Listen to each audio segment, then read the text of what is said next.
Welcome to Don't Fear the Weight podcast with your host Vicky Masita, bringing together science and personal experience.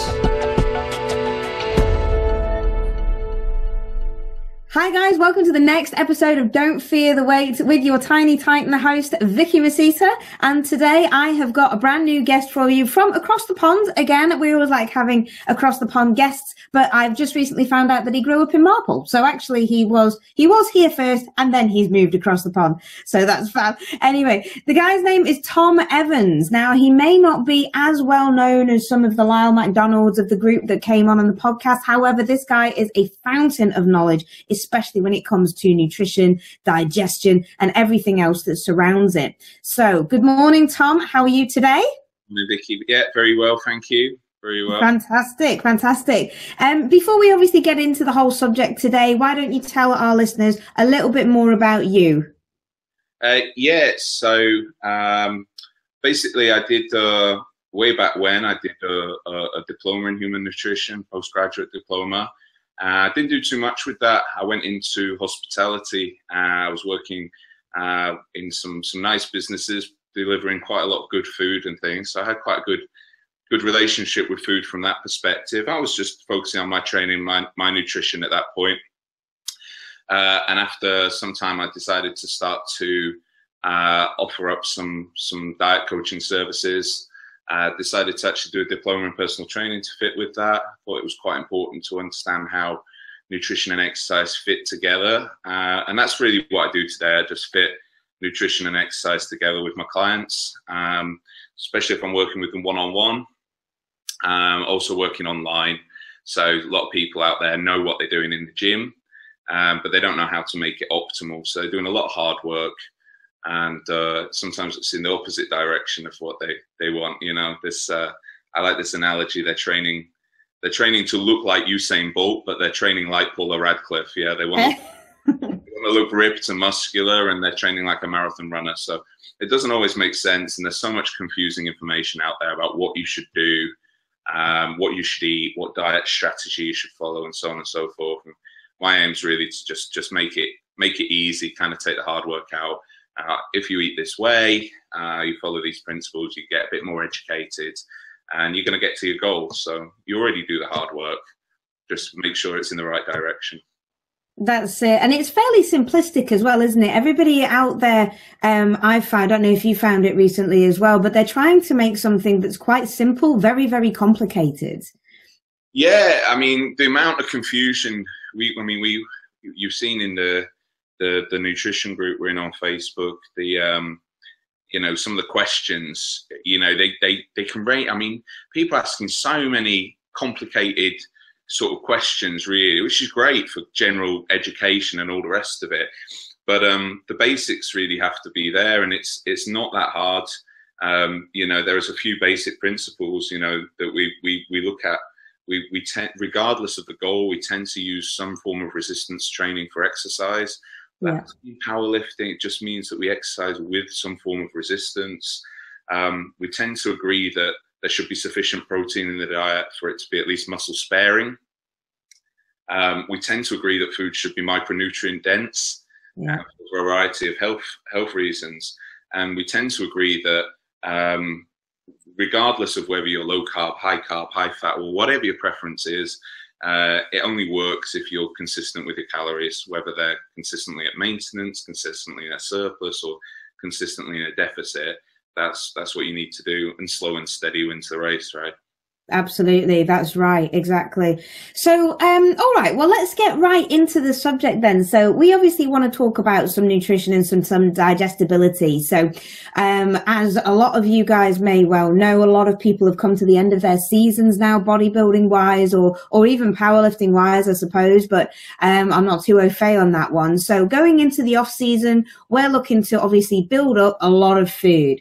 Now, Thom, you've recently competed, haven't you? How far away from your competition are you now? About six weeks or so, I think. I was a week or two after you, I think. Yeah, that's right. September.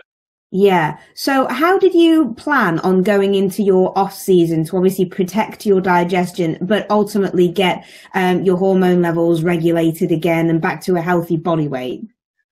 I mean, the main thing there you mentioned is just having a plan. I know that a good coach will include within any kind of quote for a contest prep or prepping someone for a photo shoot, at least a month where they reverse out of that kind of restrictive mode. So we all recognize that it's not sustainable to be that restrictive. It's not sustainable to be that ripped. And you do need to kind of back out of that carefully, and really being especially careful of like disordered eating, so binge eating and things like that, which are just really, really common. As much in the guys as the girls will give it a lot more. They'll be more vociferous and open about it. The guys call it a cheat day. Or like a cheat month, should we say? Yeah, and recognizing the difference between a controlled choice and not having full control over your eating is, that you need to be quite honest with yourself about that. Yeah. And a lot of people come to me post-competition. I was going to reverse diet, but this happened. So they didn't have enough of a plan in place.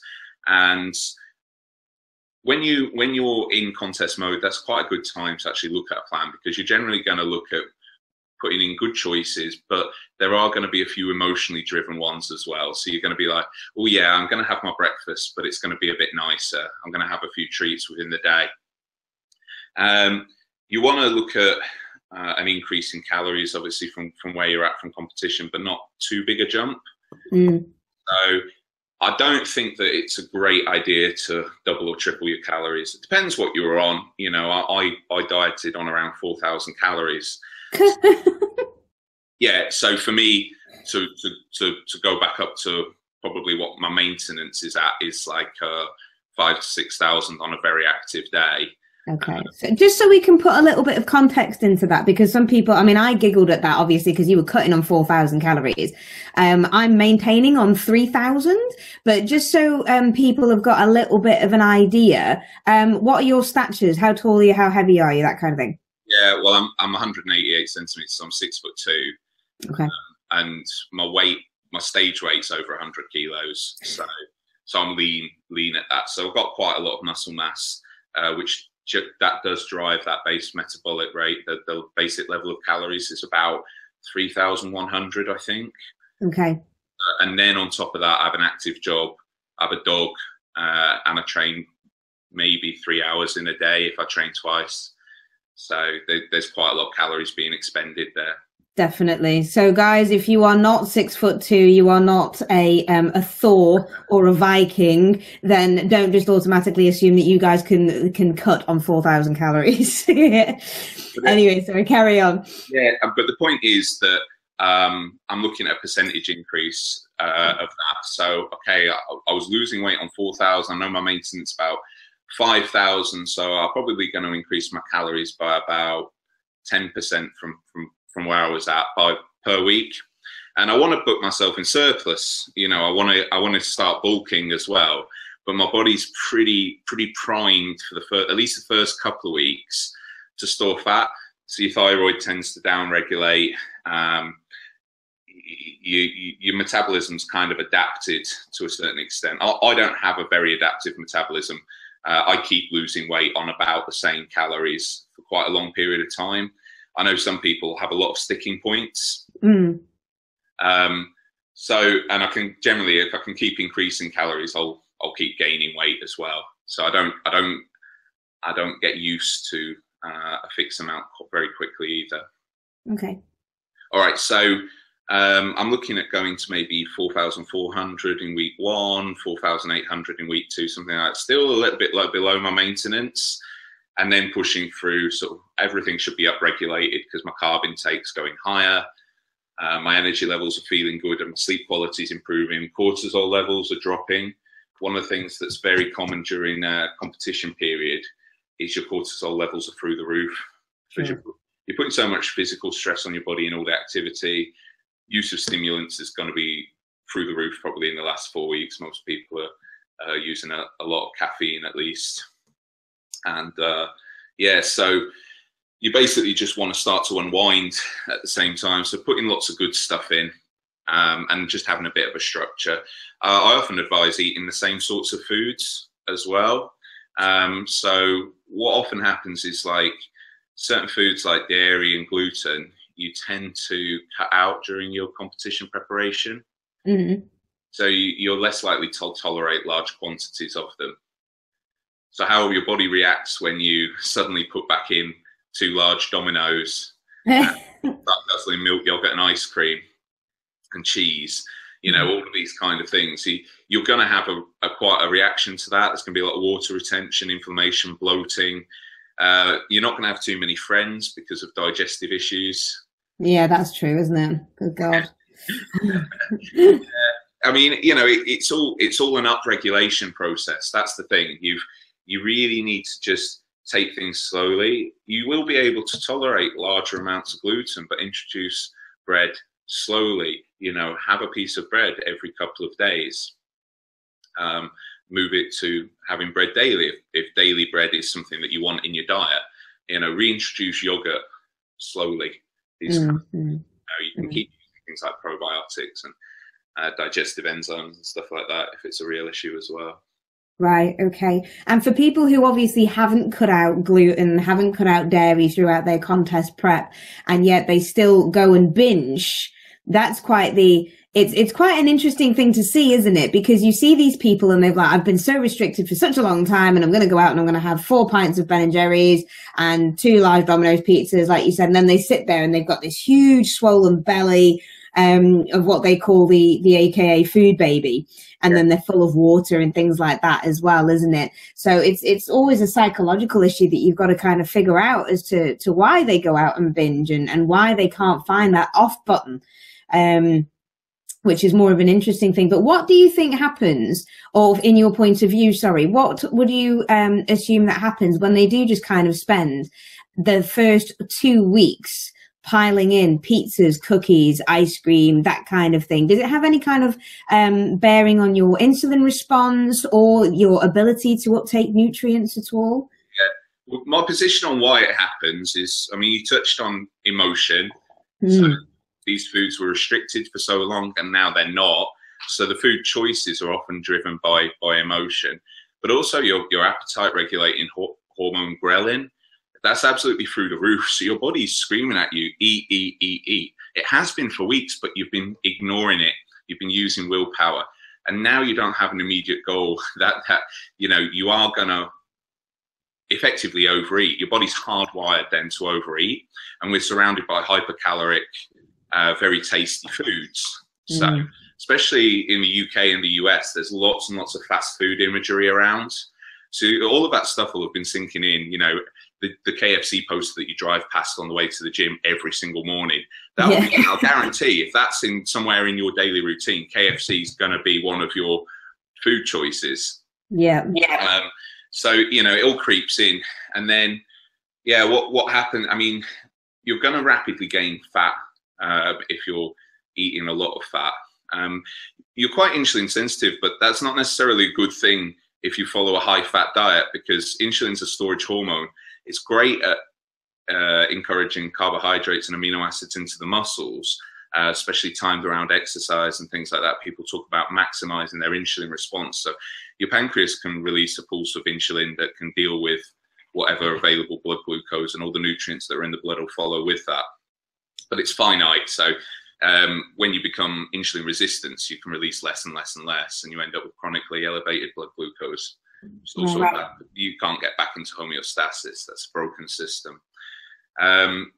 So it's a good opportunity to increase your dietary carbohydrates and benefit from it, fill up your muscles, improve recovery. And you'll see that like a well-structured rebound will be low fat, moderate to high carb, and you'll start to fill out.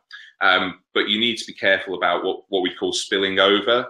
So once your jug, if you call your muscles and your liver your jug, once your jug's full, you imagine if you keep trying to pour something into it, or if you think of it as an egg timer and you're pouring in a lot more sand than is pouring out, that's where you get to the point of fat gain, and it can be quite rapid. if the calorie surplus is enormous. Mm. When you've got lots of insulin, sensitivity is high, you're able to store very efficiently the fat as well. So if you're following a high fat, you're junk loading day in, day out, you're going to store that fat really efficiently as well. Right, got you. Intramuscular as well as subcutaneous, so your muscles will get softer, so you get more intramuscular fat as well. Right. And how would that affect you getting ready for your next competition? Like, say if you wanted to compete again the year after, how would that affect your competition prep the year after, do you think? I think it's how far it goes. If you get a lot more, most people notice that when they've done a diet, their fat distribution changes when they regain some weight. Yeah, definitely. It doesn't normally go back on like the legs and the arms and the chest and the back and things like that. It tends to go straight into the sort of, I suppose, first place storage spots, or places where you didn't completely empty your fat cells, perhaps for the show, like lower back, ass, around the abdominal region as well. So like a lot of guys in particular, because the lower back's usually the last to go, they find that lower back kind of blows out really quickly, but they still have their, some abdominal definition of things. It doesn't distribute evenly. And that's going to be more stubborn to get rid of the next time. But like I say, it depends how far you go. The fatter you get, the more work you've got to do to take it off. So that's it, isn't it? And it's the same for general population clients. One of the biggest things that really grinds me at the moment is, it's been for a while, to be honest with you, is yo-yo dieters, but who use things like shakes or, shakes through the day and then just have like one meal of an evening time that's 500 calories or something. And then when they obviously come off the shake diet and then start eating quote unquote normally again, they then have this period of fat overshooting. So they actually become fatter than they were before they started dieting.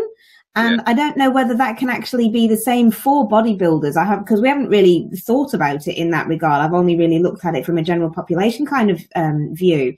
But with bodybuilders, I suppose you can quite easily fat overshoot and actually have a different body composition than you did before you started the first time. Yeah, I would say it's unlikely for a bodybuilder to ever lose muscle, especially in the rebound period. Because one of the key things with the yo-yo dieting is it's often not muscle-sparing approaches. Sure. You lose weight. It's often no resistance training involved. So something like a slim fast diet was just purely two carbohydrate-based shakes and a normal meal. As you say, you don't build any kind of healthy relationship with food. You don't learn anything. You don't learn what's good to your body. You don't learn how to feel good. I don't believe that those shakes make you feel as good as real food would. Certainly micronutrient dense foods. I don't think your energy levels, I just don't think you learn anything. You also lose a lot of muscle, which means that your metabolic rate is actually getting lower and lower and lower throughout the diet. You plateau, you still didn't reach your goal, you get frustrated, you go back to your normal eating, which was crap because you didn't build good food behaviors. And you put on back on fat because there's still no resistance training. Yeah. So you've done a really good job of decreasing your base metabolic rate over time and increasing your fat percentage. Even if you go back to the same calories, you'll be fatter. Yeah. Position. With the bodybuilders, I think that actually because they protect muscle, it's probably not as severe an issue, because someone who's gone through life yo-yo dieting from 20 up to 40 will have a real issue, because their maintenance calories will be ridiculously low. They'll be like 900 to 1200 or something like that for a small woman. And they can't survive on it. You're eating 3000 calories a day. Yeah, and not really putting on a lot of weight, to be honest. But can you imagine if you are over fat and you're only eating 1200 calories a day? Oh, I couldn't do it. Where do you go? That's an absolute nightmare. Absolute nightmare. And getting somebody, I've got a few clients who've had a history of yo-yo dieting, and it is a slow process to bring them back to normal eating, and not one of them has been on more than 1600 calories yet. Oh God, that's painful, isn't it? I've had a couple of them for nearly 2 years now, so it is that slow. That's metabolic damage. Yeah, absolutely. Interesting. Okay, so let's get on to the digestion issues then. Obviously, you're eating 6,000 calories now? Yeah. I've started to settle down to about 5,000 at the moment. I've not been as inclined to push the calories in the last couple of weeks or so, but when they were going in a couple of weeks ago, I was hitting about 6,000 a day, a couple of good workouts a day as well. Yeah. Good. So how did that affect your digestion then? Obviously, I know that you put it up in increments like 400 calories one week, another 400 calories the next week, which is great. But as you mentioned, we run the Outcast Nutrition group on Facebook. So guys, I will put the link to that underneath so you can come and join if you wanted to. It's full of masses of information there. So how did it actually start to affect your digestion? Because you did experience some kind of bloating or some kind of symptoms going on, didn't you? Yeah, well, I think after a couple of weeks, I mean, it's difficult to, one of the things that you're increasing with good quality foods, and lots of them, you're increasing dietary fiber. Okay. It's difficult to differentiate between whether you've just overdone the dietary fiber, and that's because raffinoses, so things like the carbohydrates that are within things like broccolis, cauliflowers, your cabbages, these often cause inflammation and bloating. They're quite bad for people with like PCOS or IBS. Tend to avoid them because they know they've had them straight away. So I was just sort of looking at that and thinking, well, okay, I'm pushing in quite a lot of food. I probably will normalize towards it. But I started to look at some of the, and I was thinking, well, okay, I am having quite a lot of gluten compared to my contest diet. I had none, and I was having a couple of large tortilla wraps a day. I'd been having whole eggs for quite a long period, and I was having a bit of yogurt. I wasn't having a lot of dairy. I was having a little bit of milk with my porridge, whereas normally I would have my almond milk. So it was just a bit more of a value-based choice, actually, because almond milk's quite expensive over here. I was having a bit of Greek yogurt, nothing too much. Ice cream's a bit of a tipple for me, so you'd probably say the bulk of my dairy came from me ice cream within the diet and the post show. So I started to look at those as well, because what you can have like an immune response to certain foods. So this isn't like an allergy you're born with. It's like you've developed an intolerance. So it's probably easiest to imagine that your body's immune system's attacking that food source, and it's causing inflammation in the gut. That's quite bad because it can lead to digestive or increased permeability of the intestine. So you get like proteins, toxins, some nasty stuff that you don't want to go through the intestine into the bloodstream happening more and more. You can feel like very tired. And it can really, because of the inflammation in the digestive system, can really slow down weight loss in someone that's, on paper, they're doing the exercise, they're eating in a calorie deficit. Why aren't they losing weight quicker or at all? And there are cases like this, and people say, oh, it's just calories in, just calories out, and you just need to eat less. No, if you've got a healthy amount of muscle on you, and you're eating in, what is on paper a good deficit, and you're doing exercise, and you're using resistance training, it might be worth looking at those, the foods that you are eating. So if it fits your macros, doesn't quite work, if you get an inflammatory response to certain food. So there's too many variables, isn't there? You really have to listen to what's going on with your digestion. It will affect your body composition if you're having digestive issues. So what's that mean? You shouldn't have a lot of gas. There's something called the Bristol stool chart you can have a look at if you want to know what a healthy poo looks like. I'm not going to go through the 7 different types and describe them. You can just look that up. It's got a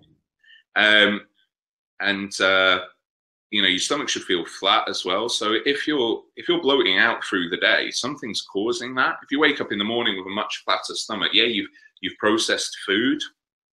But most people will notice when they've suddenly bloated, and something tends to be doing that. And what I did was I went for the usual suspects, which were gluten and dairy, and nothing changed. So I cut out gluten and dairy, nothing changed. Now that left my diet with like fruit, white chicken, white fish, eggs, so oats. I mean, there's nothing really. In fact, I wasn't having an overly large amount of fiber. I'd made sure of that.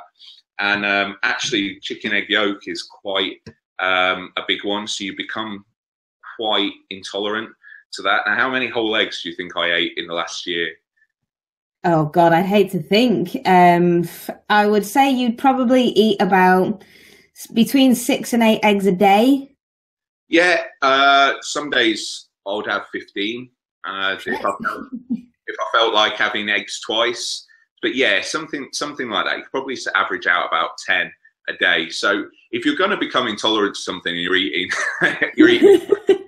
such a large quantity, I mean, it's going to happen, isn't it? So, you know, the penny drop soon enough probably. So actually, I cut out egg yolks and just started having egg whites with my oats instead of eggs. And literally that day I felt better. I had no bloating issues or digestive issues at all. And I ate all my food. I was hungry I was processing food quicker, better. And actually that week I'd still got no dairy and gluten in the diet. Actually that evening we went to the Romanian restaurant with my wife. We like to go to, she's Romanian. And we went there and they're pretty big on gluten and dairy. Yeah. Both of those went back in and guess what? No issues. So I probably wouldn't have reintroduced them. I'd have just left it out and just assumed that I had, you know, multiple intolerances because of the competition diet. They went back in just fine in moderate quantities. They're still not a big featuring. They don't feature, you know, massively in my diet still because I do think that to some extent they're inflammatory for most people and I want to minimize that. But yeah, so it was just a process of eliminating a few of the usual suspects. Where people are going to struggle is when they have an unusual intolerance. So if you go and have a blood test for food intolerances, you might find that there are some unusual ones out there, some curveballs. I was having a chat with a guy in Outcast Nutrition who had an issue with onion. And for years he was suffering and he didn't want, and it cost him a fortune getting to the point where he'd had enough tests to discover that it was onion, which was in just about everything he ate. Yeah. And now it's not an issue. He feels great. You know, he has to avoid it, obviously. But one of my clients came back and she developed an allergy to almonds. So she wasn't born with a nut allergy. She developed this severe intolerance, for borderline allergy to almonds, which obviously we tend to put things like almonds in healthy diets quite a lot because they've got a really good mineral content as well as being a healthy fat source. Yeah, you can see, you know, you think, oh, actually you can build up quite an intolerance to vegetables, fruits, nuts, all sorts of little things out there. So if it's not the big three, so that's the big three for me: dairy, wheat, egg yolk. If you're still having severe digestive issues after pulling those out, it's probably worth investing in a blood test at that point. Yeah, definitely. And because of just outside of the box of intolerances that you can develop, how about actual digestion problems? Because a lot of people tend to start putting in the junk foods, especially when they're eating the amount that you are, because they find it hard to actually eat 5,000-6,000 calories because they have digestive issues through that. Now, I mean, I'm only a small person. I'm 5'1" and I weigh 107 pounds. And I'm eating 3,000 calories with ease. I have no problem digesting that through whole natural food sources because I don't eat any junk realistically. So is there anything that we can do to optimize our digestion? Any kind of supplement that you would recommend people to use? Yeah. Okay. So first of all, like you touched on junk. I mean, junk's a high fat food source. Typically, we don't really list too much as junk that's low in fat. Maybe your soft drinks would fit that category. So fat's really going to slow down digestion. It's going to move slowly through the digestive tract. So eating a high fat meal to start the day, for example, is really going to put you on the back foot. I'd have less problem seeing a high fat calorie dense meal in the evening before bed, because you've got 12 hours or so, well, hopefully 12 hours to process that. So that might be when you get, the bulk of your fats in. So just being smart about that, like the foods that you process quite quickly. And that can be a bit of trial and error. You might do better on gluten-free cereals than you do on oats, although the fiber content won't vary massively. White rice, I see absolutely no benefit to brown rice in the diet. I actually think that if I remember rightly, it actually blocks the absorption of protein as well, which isn't ideal for bodybuilding. And it's too much fiber. So you don't need to push the fiber through. People get focused on the glycemic index of foods, and they think it's healthier to have a high fiber food source. We're going to get enough fiber in fruits and veggies when we're eating in a surplus, guaranteed. We're going to get plenty of micronutrients. So actually having something like white rice, white potatoes is going to be a smarter choice. You're going to be able to process it quicker. So I'd go for looking to minimize fiber per meal, because it's going to add up. Over 6 meals, you're going to get more than the recommended amount of dietary fiber. And just make sure it's easy to process. So well cooked, can be soft food. Most of my food's chopped up. I actually struggle when I have things chewy, raw nuts and things like that. I get really sore really quickly. I've got like a low endurance for chewing now.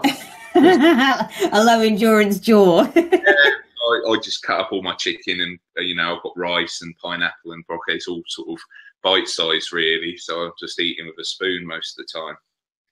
All of that stuff kind of helps you process quite well. And then there's, as you touched on, there's a few supplements that you can take that are anti-inflammatory and help with the digestive tract. Glutamine's quite overlooked. Glutamine's a really good supplement to take. It actually, it's just your stomach lining is comprised of glutamine. And when your protein turnover is quite high, like it would be for a bodybuilder, you actually strip away that stomach lining and have acid reflux as well. Yeah. That could be one reason to take it. And I know it works quite well in people who've got inflammatory bowel conditions like colitis. Yes, definitely. I've got a client, actually, I've got 2 clients with ulcerative colitis. And since I recommend them starting glutamine, their symptoms have really decreased, and they have minimal flare-ups now with it, which is brilliant. So really good tip for those of you who do have inflammatory bowel diseases like that. Get onto, I just recommend 5 grams a day in the morning and then 5 grams before they go to bed. Is that what you would say? Yeah, 10 grams a day. 10 grams a day is fine. I'll look at the person's weight, I suppose. If I'm a particularly large individual, they might be able to use more. Most people's stomachs are about the same size, aren't they? So 5 to 10 grams should be sufficient. Glucosamine does a similar thing. I like biocurcumin. So there's a lot of information out there on the benefits of turmeric as a anti-inflammatory. We should say that inflammation in itself is not a bad thing. It's just something that happens in the body. But chronic inflammation in the digestive tract will cause you all sorts of problems. It's linked to what we call chronic inflammatory diseases. Actually, they're most of the Western world issues. Type 2 diabetes, obesity, certain types of cancer, coronary heart disease, Alzheimer's, they've all been linked. So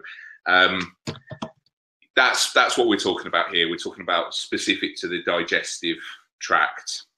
So turmeric can be quite good, but in order for it to be bioavailable, it should be paired up with black pepper.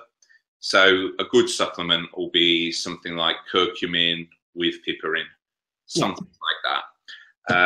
And then I like berberine as well. That's also got anti-inflammatory properties, but I use that more for regulating my blood glucose during the off season as well. So obviously I'm in a surplus, and that will over time affect my insulin sensitivity.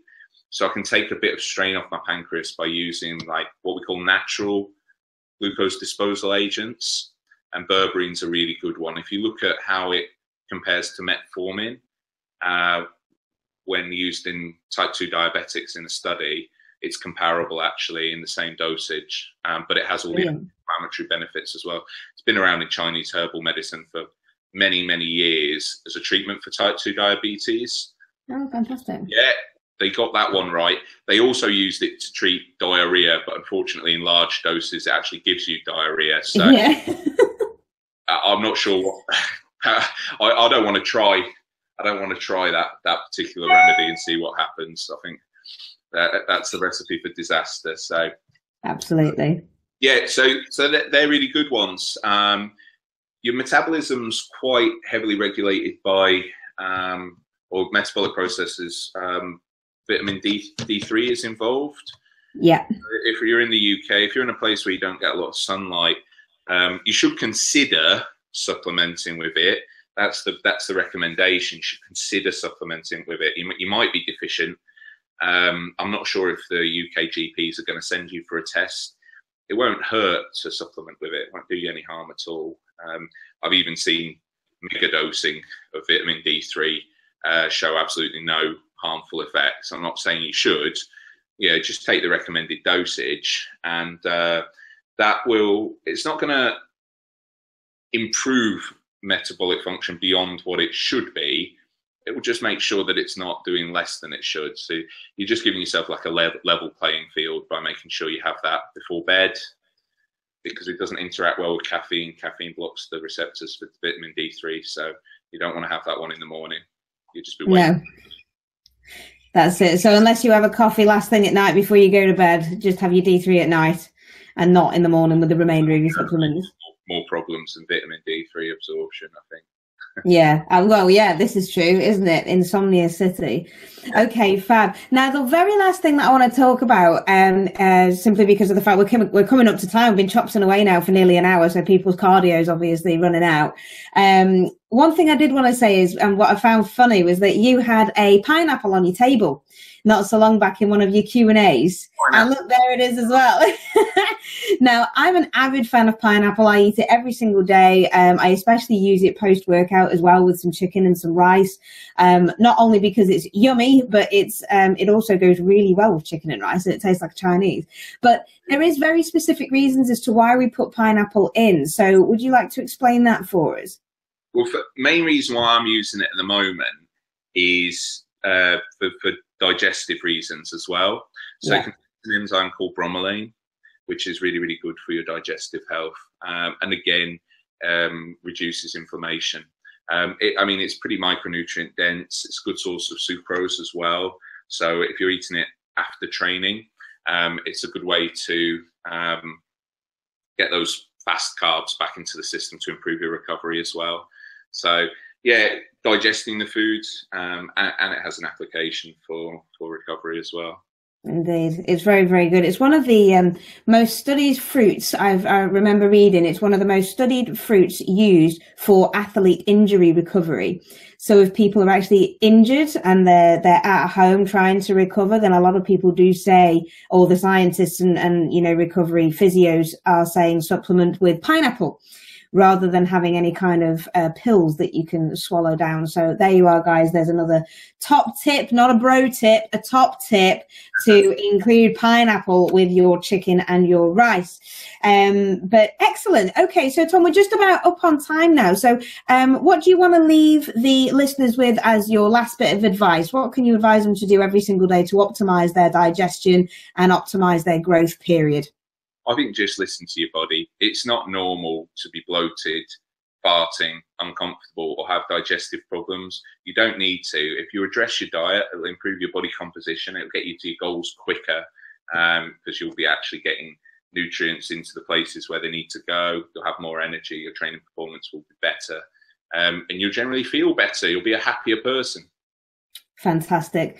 So there you are, guys. That was an excellent podcast there from Tom. Yet again, just to reiterate, we run a group called Outcasts Nutrition, which is an off group from the Gym Outcast group on Facebook. You can easily search it. If you want to join in, it is request only. So just obviously put a request in, and myself and Tom or the other admins will obviously have a look for you to include. So I'll put the links on there. Tom is also, are you taking on any more clients now, Tom, online or? I'm mainly just doing competition type work, so off-season work for bodybuilders, male and female, and I'm doing competition preps and photo shoot preps, but probably most people won't be doing that at this time of year. So if you are starting your off season, maybe things have gone a bit awry already and you've had a pretty crappy rebound, or you've gained too much fat, you're not feeling good about things, then you can definitely give me a shout and we can have a chat. Okay, so I'll put all of Thom's details on the bottom of this video as well, guys, along with his contact details for Facebook and things like that, so you can get in touch with him. So thank you ever so much for your time today, Thom, and I will catch up with you soon. And guys, thank you again for tuning in to Don't Fear the Weight. Make sure that you leave us a review on iTunes so I can carry on getting awesome guests on like Thom. And I will speak to you same time, same place next week. See you. Bye.